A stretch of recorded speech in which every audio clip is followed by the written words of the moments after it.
여러분 이 사진을 봐주시겠습니까? 잘 보이시죠? 네. 무엇인지 아시겠어요? 공통점이 뭘까요? 1부하고 2부하고 다르네요. 네. 1부 때는 통일된 목소리로 일회용품이라고 말씀을 하셨는데, 네, 맞습니다.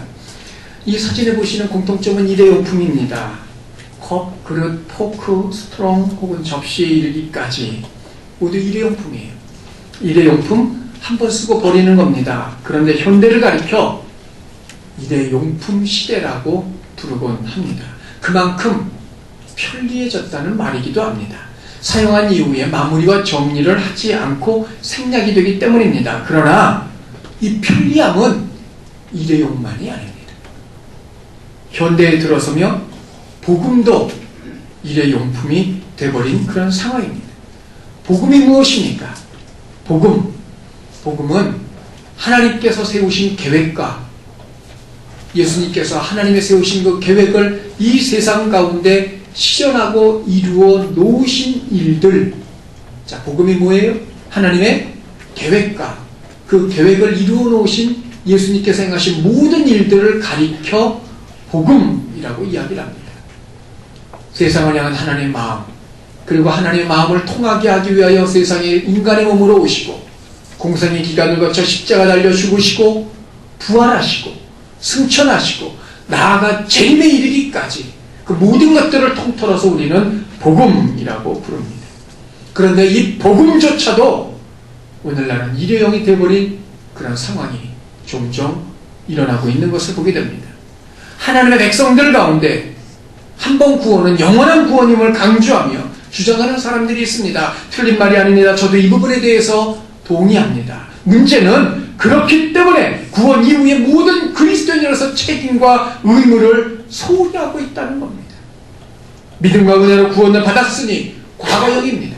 구원을 받았으니 이미 끝났다는 이야기입니다. 그러나 그럼에도 불구하고 그렇게 되었으니 그에 따르는 의무와 책임은 중요하지 않고 그 결과 복음을 통한 예수 그리스도의 영접만으로 이 세상과 저 천국에서 구원이 이미 완성되었다고 생각하곤 복음조차도 구원을 위한 일회용품으로 대체하고 있다는 말이에요. 복음은 구원을 위한 것이고 나는 구원을 받았으니 더 이상 내 삶 속에서 복음이 영향력을 끼치는 것은 미미한 그런 삶의 모습을 갖고 살고 있더라는 말이죠. 자, 그러면 정말 복음은 구원을 얻게 하는 데 사용되어지는 일회용품이고 그 이후에는 구원을 위한 별 의미가 없는 것이냔 말입니다. 그렇지 않습니다. 빌립보서 2장 12절을 보십시오. 항상 복종하여 두렵고 떨림으로 너희 구원을 이루라. 바울은 빌립보 성도들에게 이 말을 하고 있어요. 누구에게요? 빌립보 성도들에게 말입니다. 그럼 바울이 이 말을 하고 있는 이 성도들이 누구냔 말이에요.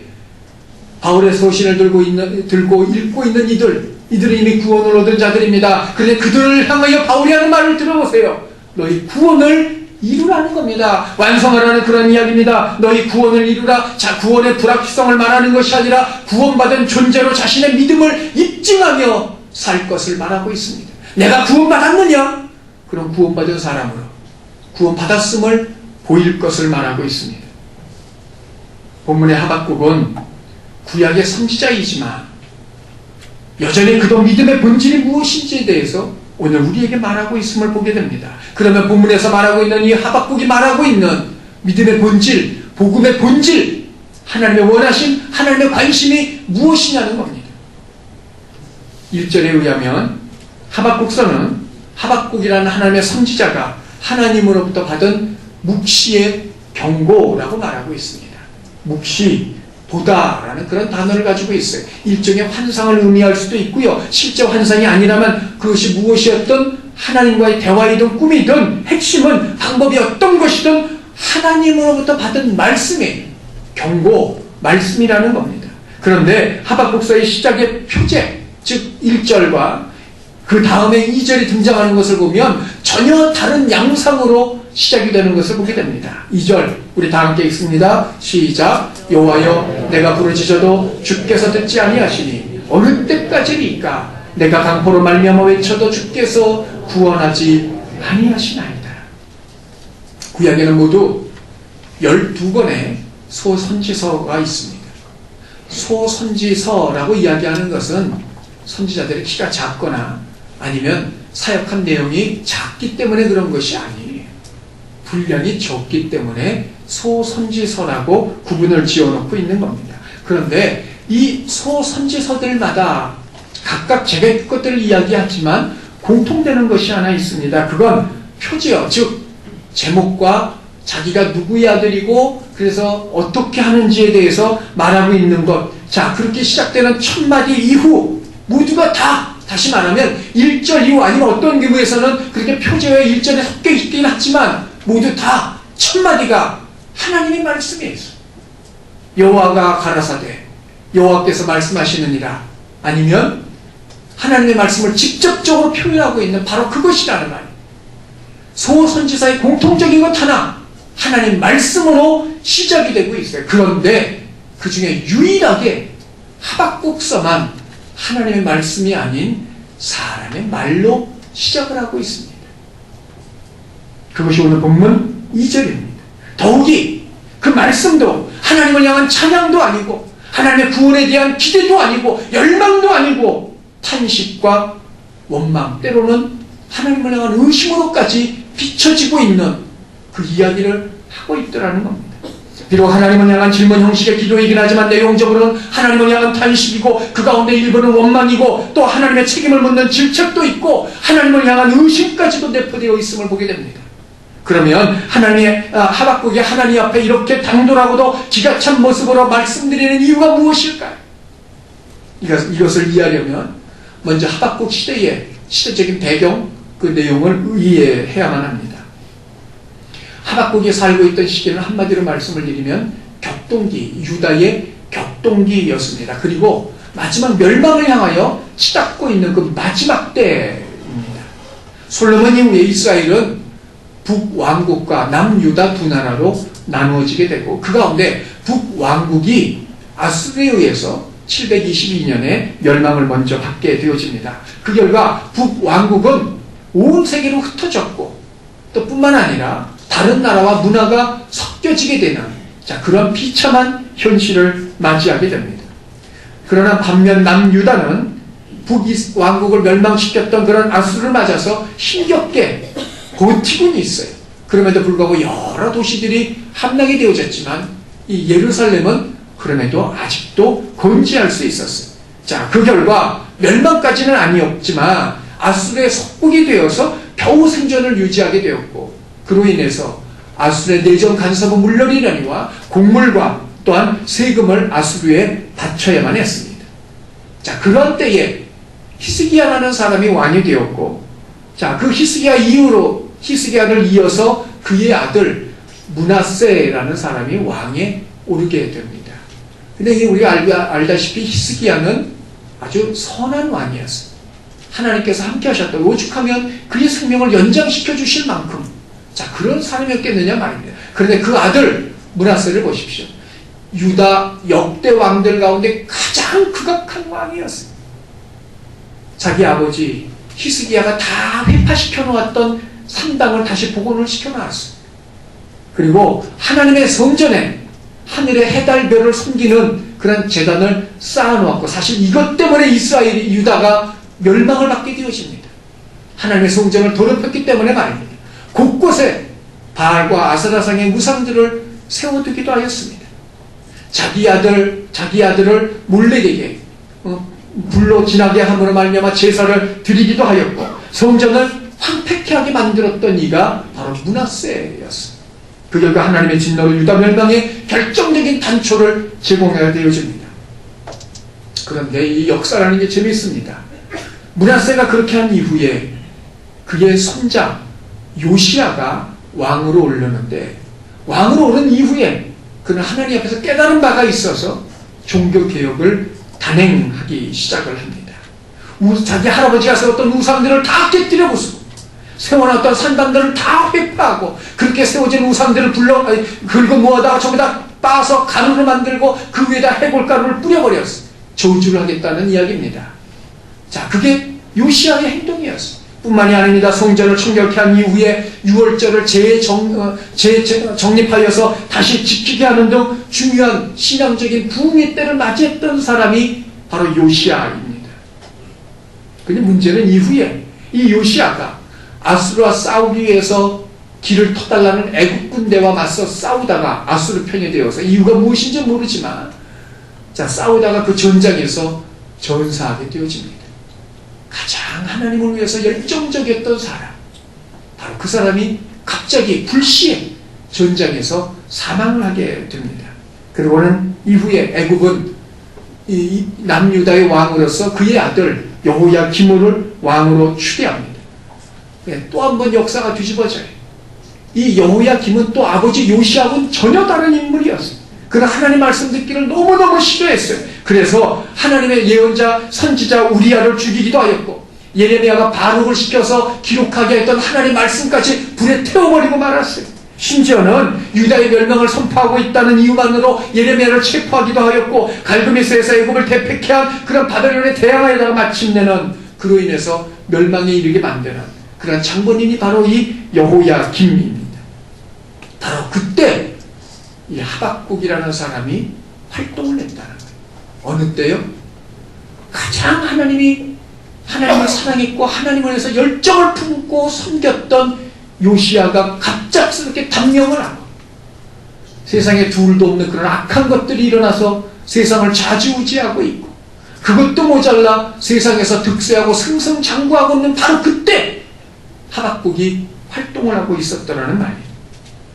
그토록 하나님의 편에 섰던 요시야가 어느 날 속절없이 전쟁에서 사망을 합니다. 그리고는 하나님을 거역하고 악을 행하는 자들은 아무런 징계도 받지 않고 득세하고 형통함을 누리고 있는 현실을 바라보면서 하박국은 하나님의 공의와 정의를 기대하고 그것을 위하여 기도하고 또 기도해 왔어요.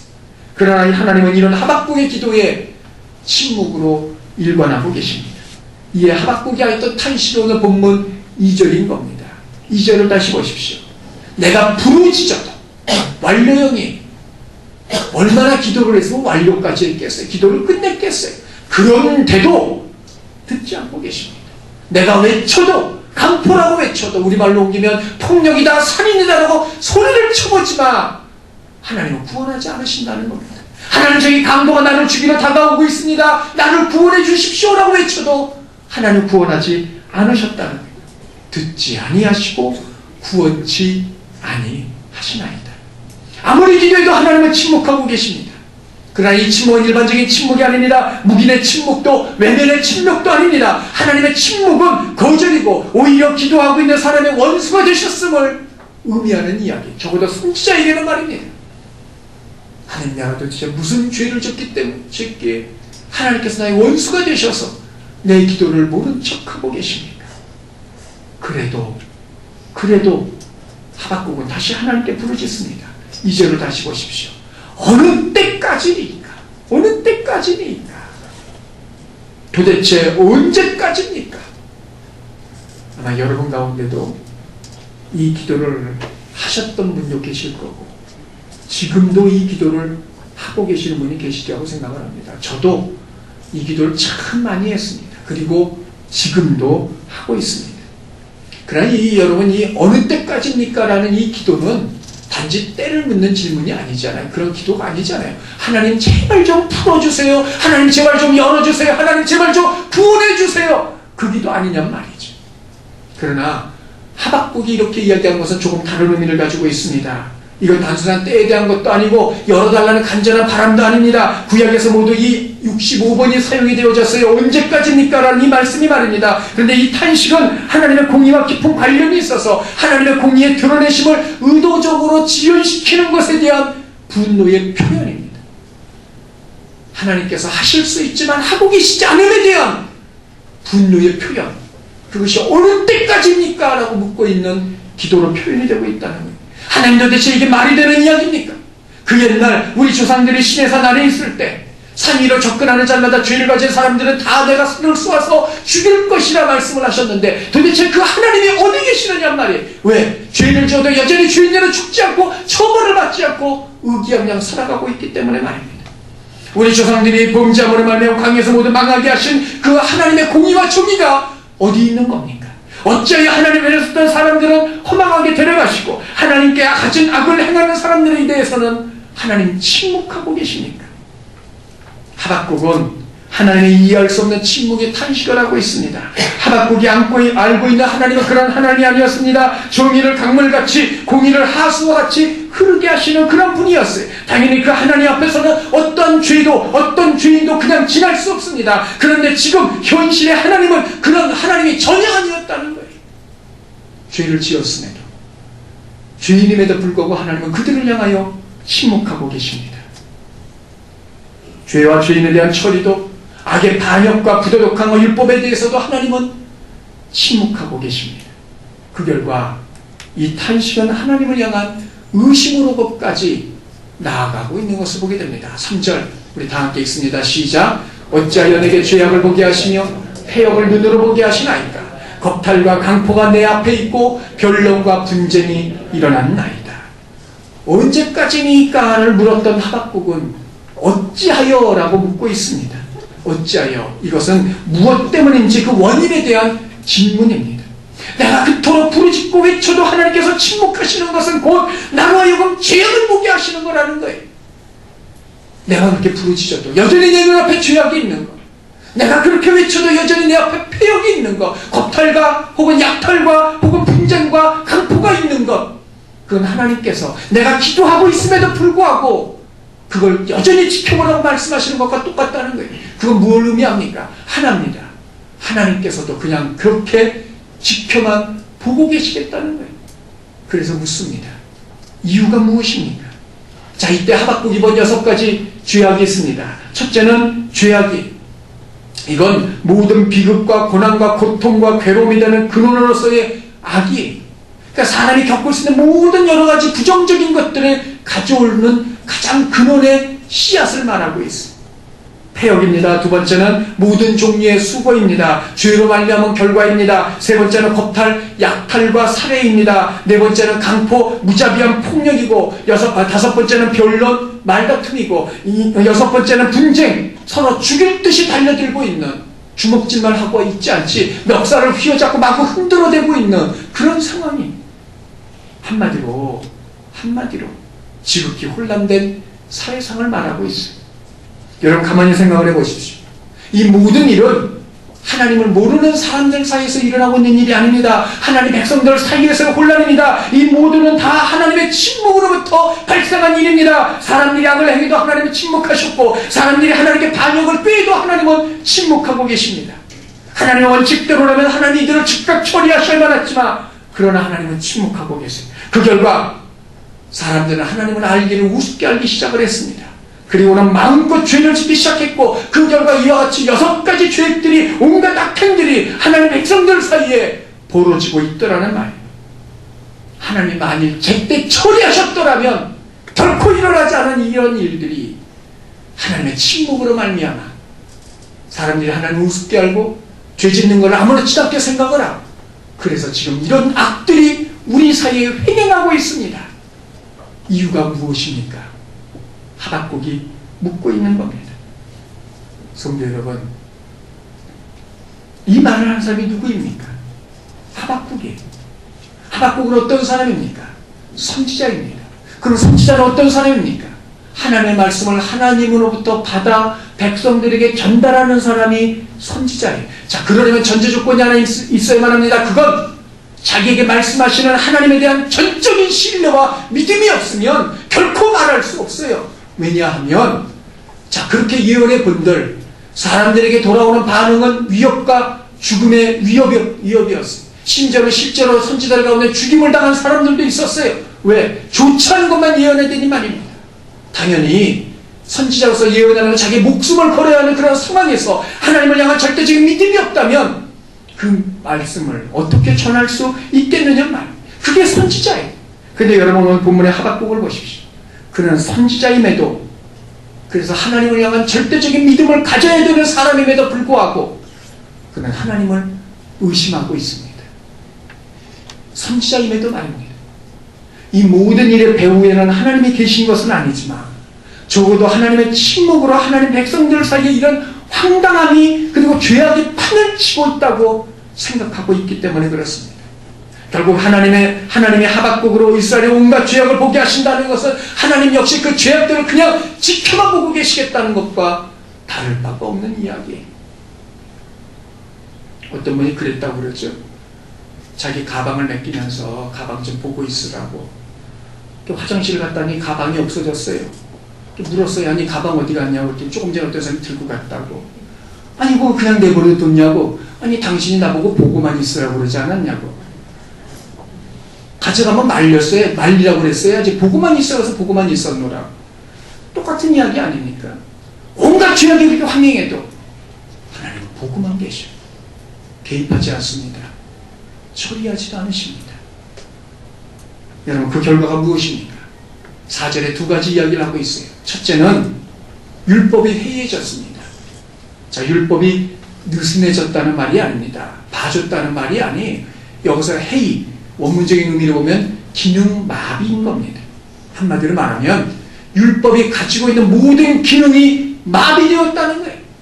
아무짝에도 쓸모없는 것이 율법이 되어버리고 말았어요. 왜? 지키지 않으니까, 유명무실하니까, 있어도 그만 없어도 그만이니까 기능을 상실해버렸어요. 두 번째, 정의가 전혀 시행되지 않게 되었어요. 하나님의 오르신 율법의 실행이 멈추어졌다는 말입니다. 그 결과 그나마 남은 의인들조차도 악인들에 둘러싸여서 순소리조차 말소리 한번 내지 못하고 숨지겨 지내고 있는 그런 형편이 되어버리고 말았습니다. 성도 여러분, 혹 믿는 자로서 세상과 하나님을 향하여 혹은 이런 분노를 가져보셨던 적이 있으십니까? 본문이 말하는 당시 악의 세력은 온갖 기득권을 다 가지고 있고 그럼에도 그것도 모자라서 권력을 올려타고 마음껏 자신의 탐욕의 칼날을 휘두르고 있는 여호야김 왕을 비롯한 그에게 붙어있는 몇몇 기득 세력들을 말하고 있는 겁니다.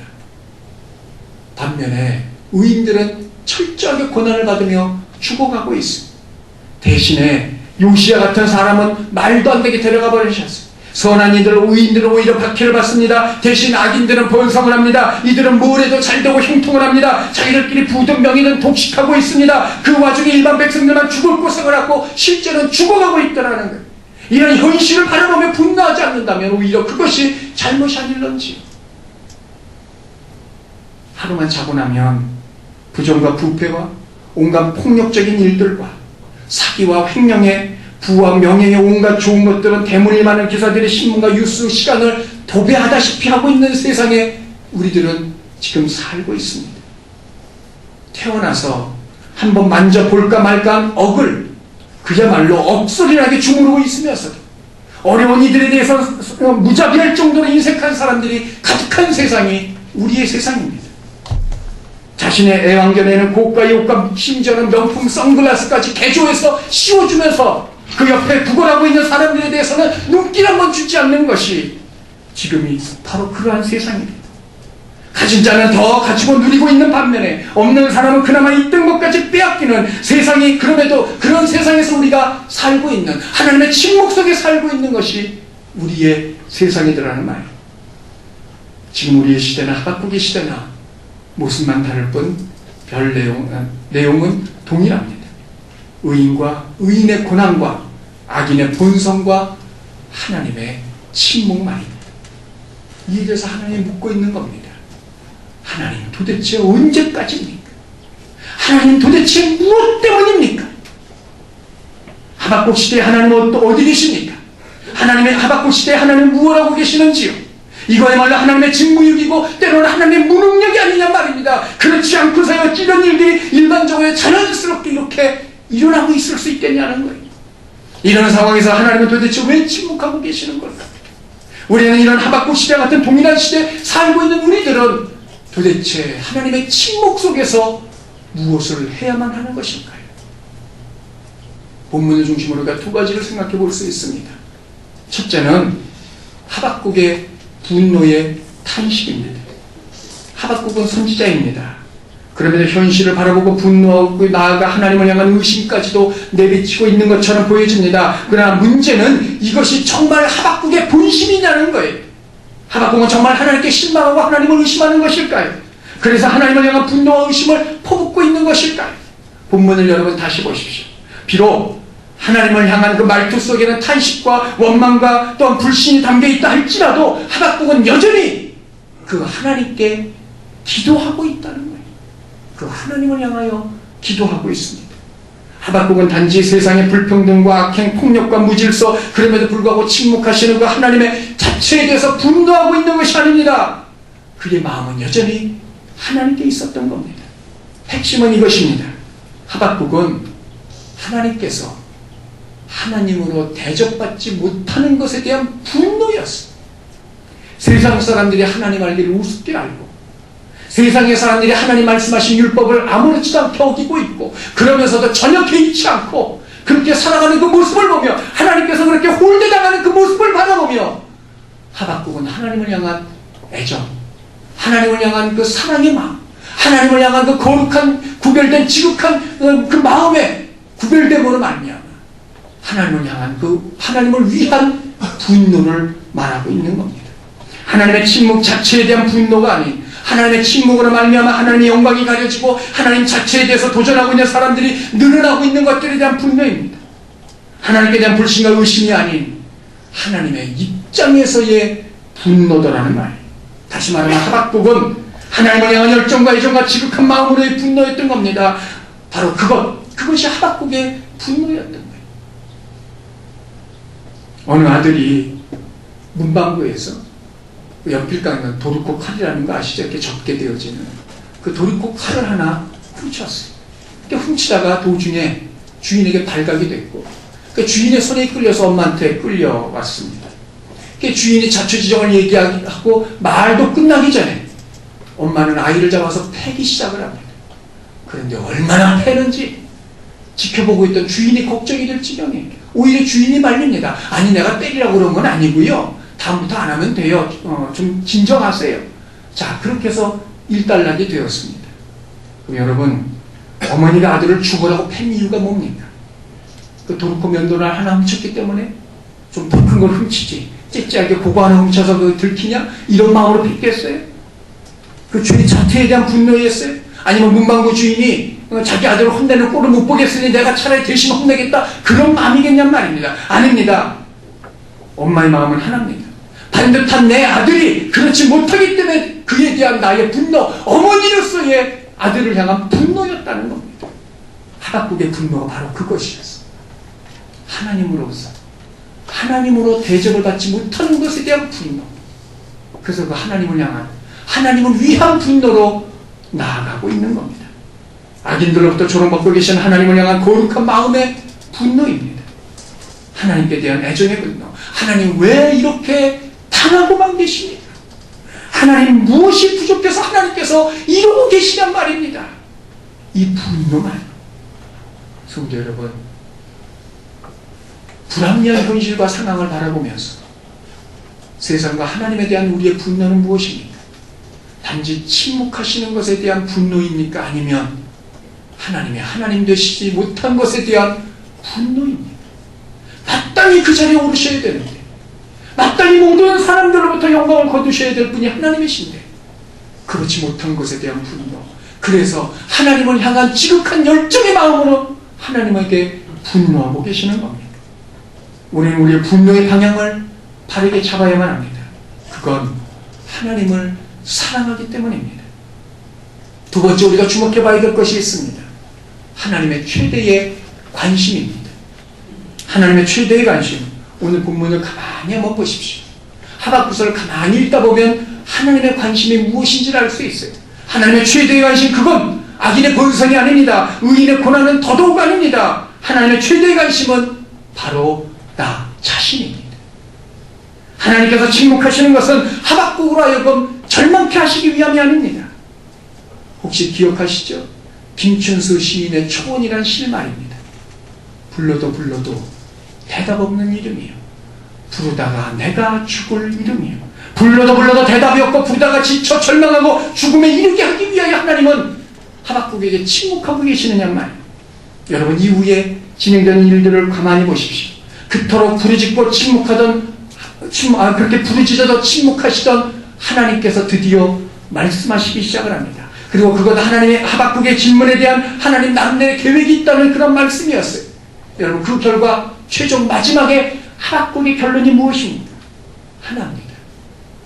오늘 찬양대가 찬양한 것처럼 무화과 나무에 피 없고 포도나무에 소출이 없고 감람나무 없고 외양간에 양이 없고 소가 없고 논밭에 식물이 없어도 나는 여호와 한 분만으로 기뻐하겠노라.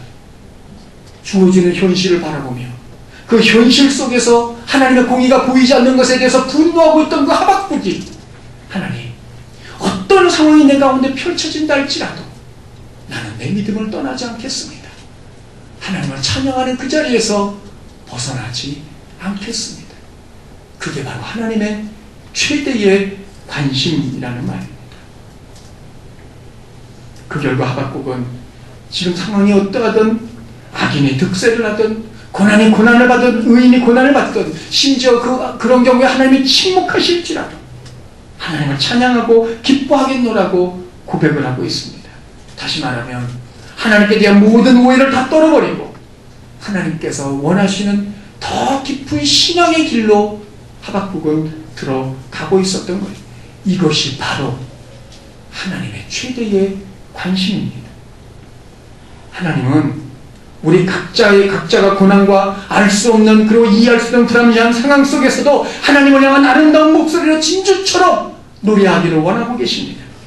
이해할 수 없는 일들과 불합리한 상황과 말도 안 되는 현실 속에서 살고 있지만 그럼에도 오직 믿음이라는 통로를 따라 지나가서 마침내 일곱 날의 빛보다 더 찬란한 영광을 얻게 하기 위한 하나님의 마음을 우리 가운데 실현시키기 위하여, 그래서 우리로 하여금 더 깊은 신앙의 길로 들어가게 하기 원하시는 것, 그것이 하나님의 마음이고 관심이었던 거예요.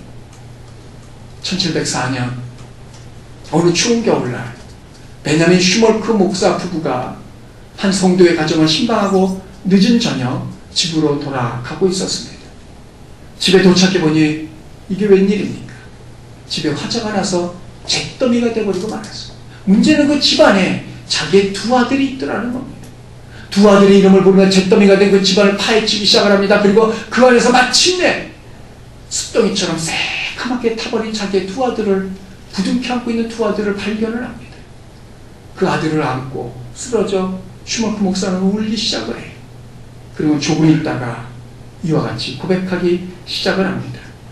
오 예수님, 비록 제가 당한 슬픔이 크지만 주님도 세상에서 우셨고 자주 슬퍼하셨으니 이제 제가 주님과 함께 울어야 한다면 당신의 뜻대로 이루어지리라. 그리고는 지었던 시가 찬송이 되었고 우리가 잘 알고 있는 549장 내 주여 뜻대로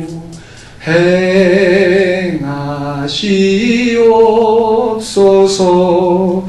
온 몸과 영혼을 다 주께 드리니 이 세상 고라가 주 인도하시고 날 주관하셔서 뜻대로 하소서. 바로 이것이 하나님의 관심이에요. 어떤 상황에서도 우리의 믿음이 흔들리지 않기 원하시는, 어떤 역경 속에서 어떤 조건 속에서도 우리의 믿음이 더욱더 굳세어지는 것, 이것이 바로 하나님의 최대의 관심사입니다. 몇 년 전 제가 하나님 앞에 어려움을 놓고 기도한 적이 있어요. 하나님이 어려운 이유가 무엇입니까? 왜 어려워야 됩니까? 하나님께 제게 한마디 하셨어요. 내 고난에 동참케 하기 위함이다. 저는 그때 그 말씀이 무슨 의미인지 이해할 수 없었어요. 최근까지도 이해를 못했어요. 그냥 어렴풋이 짐작만 할 뿐이었어요. 근데 지난 주간 말씀을 준비하면서 하나님 말씀하신 그 근본의 의미가 무엇인지 깨달았던 겁니다. 하나님의 관심은 바로 저였어요. 제가 겪고 있는 고난의 문제가 아니었어요. 제가 당하고 있는 그 어려운 일들이 하나님의 관심이 아니었어요. 하나님의 관심은 바로 제 자신이었던 겁니다. 그런 상황에서도 내가 하나님을 정말 믿을 수 있는지, 그런 상황에서도 내가 정말 흔들리지 않고 하나님을 향하여 여전히 동일한 믿음과 마음을 갖고, 아니 더 깊은 신앙으로 들어갈 수 있는지, 하나님의 관심은 바로 그것이었던 겁니다. 성도 여러분, 하나님의 관심은 주변의 상황과 환경이 아닙니다. 하나님의 관심은 그걸 통한 나의 믿음입니다. 정말 그런 상황에서도 과연 하나님을 절대적으로 신뢰할 수 있는지, 사자굴 속에 들어가든 풀무불 속에 들어가든 그런 상황에서도 그리 아니하실지라도 라는 믿음을 갖고 나아갈 수 있는지, 그런 상황에서도 그 믿음이 흔들리지 않을 수 있는지, 하나님의 관심은 그것이 그렇습니다. 하나님은 저를 제대로 된 목사로 만드시는 것이 하나님의 관심사였어요. 그래서 이런저런 상황과 일들이 일어났었던 겁니다. 자, 이걸 생각해 보면 성도 여러분들께 죄송스러운 말씀을 드리지 않을 수 없습니다. 하나님 앞에 저 하나님께서 제대로 만들기 위해서 저뿐만 아니라 여러분도 덩달아 어려움을 겪게 하셨기 때문입니다. 성도 여러분, 이 점에 대해서 저를 용서해 주시기 바랍니다. 그리고 제가 속히 그 위치로 갈 수 있도록 저를 위해서도 기도해 주시길 바랍니다. 그러나 이것은 저만의 일이 아닙니다. 성도님들 역시 마찬가지 아니겠습니까? 하나님의 관심은 세상에서 여러분의 성공이 아닙니다. 여러분을 향한 하나님의 관심은 여러분이 어떤 일이 있어도 믿음 안에서 바로 서는 것입니다. 그래서 하박국처럼 마지막 결론이 무화과 잎이 없고 포도나무가 없고 역할남나무 소출이 없고 논밭에 식물이 없고 우리의 양이 없고 외양간 송아지가 없을지라도 하나님 한 분만으로 나는 즐거워하며 기뻐하겠나이다. 그 고백, 그 찬양, 그걸 듣기를 원하고 계십니다. 복음은 절대 일회용품이 아닙니다. 믿음의 의무요 책임까지가 진정한 복음입니다. 그리고 그것은 믿음 안에서 어떤 일을 만나든지 굳게 서는 것입니다. 성도 여러분, 믿음에 진력하십시다. 믿음에 전력하십시다. 믿음에 더 깊은 데로 들어가십시다. 아니, 아예 그 깊음 속으로 침잠하십시다. 그래서 믿음의 사람, 어떤 상황에서도 하나님을 믿고 흔들리지 아니함으로 말미암아 내가 이제야 나를 경외하는 줄 내가 알겠노라는 하나님의 인정과 하나님의 칭찬, 그 모든 것들이 저와 여러분의 것이 되기를 주님의 이름으로 축원합니다.